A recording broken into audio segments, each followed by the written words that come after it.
Hello' বন্ধুসকল, কি খবৰ আপোনালোকৰ? আৰু আজি আপোনালোকৰ কাৰণে লৈ আহিছোঁ এক কঁঠাল ৰেচিপিৰ ভিডিঅ' আৰু চাব আপোনালোকে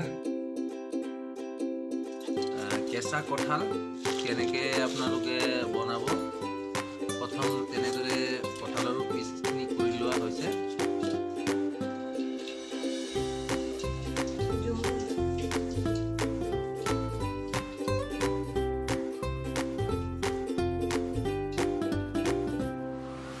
ৰেডি হৈ গৈছে আৰু পিঁয়াজ কাটি লোৱা হৈছে। মছলাখিনিত আছে জলকীয়া গুড়ি, এটা গোটা নহৰু আছে, আদা, ধনিয়া, গোটা জিৰা, গোটা ধনিয়া আৰু জালুক কেইটামান। যিহেতু বতৰ ঠাণ্ডা বতৰত জালুক খালে ডিঙিৰ কাৰণে ভাল, চৰ্দি হৈ থাকিলে ভাল। আৰু কাটি লোৱা পিঁয়াজ আছে আৰু জলকীয়া আপোনালোকেও বনাই খাব। কুকাৰত নিমখ, হালধি আৰু মিঠাতেল অকণমান ইয়াত চিটি মৰাই দিব লাগিব। কেৰাহীত তেল দিয়া হ'ল, তেজপাত আৰু পিঁয়াজখিনি দি দিয়া হ'ব। কঁঠালখিনি বইল কৰা হৈ গ'ল, আলু আৰু কঁঠাল।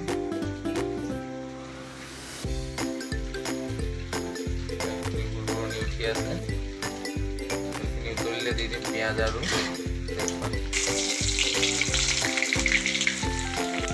পিঁয়াজ আৰু তেজপাতখিনি দি দিয়া হ'ল, ভাজি লোৱা হ'ব ভালকৈ।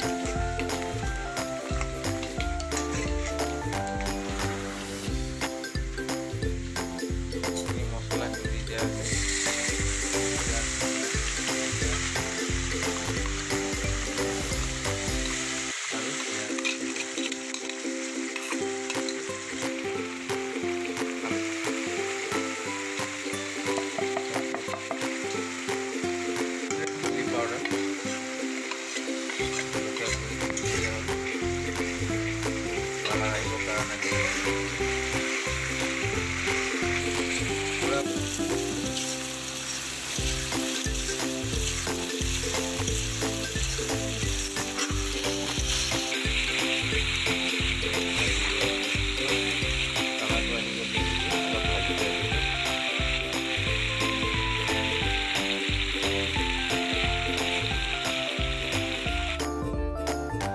বন্ধুসকল, ভিডিঅ' ক্লিপকেইটা আগৰ হয়, আজি 2 মাহমান আগৰ, আৰু আজি ব্লগটো বনাই দিয়া হৈছে।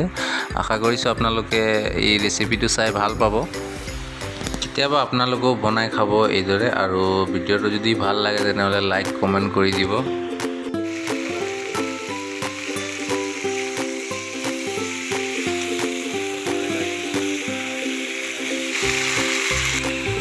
এনেকৈ ঢাকি দিব লাগে 10-15 মিনিটমান।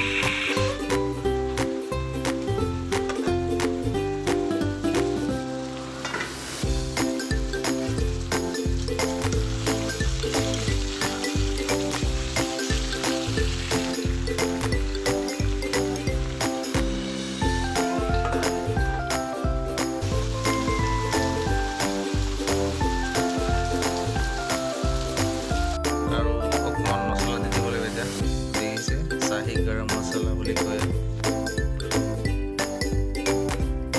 মছলা অলপ দিলে ভাল লাগে। হৈ গ'ল যা পূৰা ভাজি কৰা।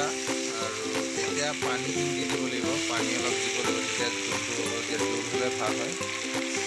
পানী দি দিয়া হৈছে।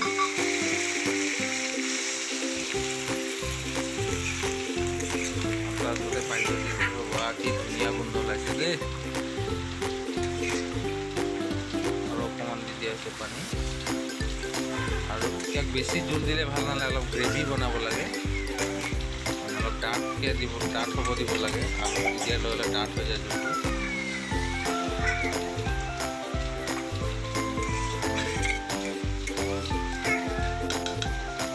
এতিয়া উতলিব দিয়া হ'ব। ইয়াক উতলি যোৱাৰ পিছত হৈ যাব।